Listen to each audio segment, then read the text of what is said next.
a Goffin's cockatoo, so he's a little smaller than the one that was in Rio. Cockatoos all have the big crest on the top of their head that they can flip up, and then they all have different colors underneath them. And so if Romeo will flip over for me, you can see that underneath he has yellow wings and yellow under his tail, and then underneath all his head feathers is all peach. Romeo comes from New Zealand and Australia area.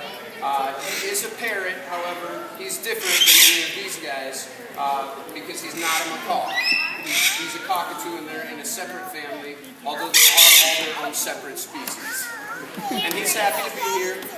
If you guys are wondering, here in just a little bit, now that we're finally set up and everything has calmed down a little and the birds are calmed down, if we introduce everybody to you and then we take just a break for the birds to eat real quick, everybody can come hold the birds, we can take some pictures, we can play with birds, so that is definitely fine. So if you just hold off just a second for them to calm down.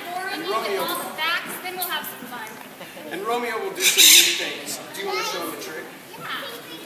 Romeo does a trick. He learned this while we were trying to teach our dogs. And our dogs are unfortunately not very smart. Weston, come here.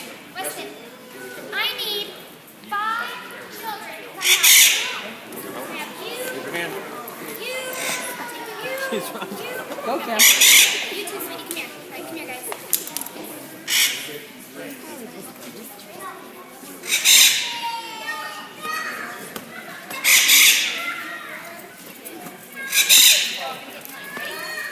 Ready? On 3, okay? 1, 2, 3, bang! Bang! You want to show it again? Are you ready, guys? A little louder. On 3, you guys want to do it with us?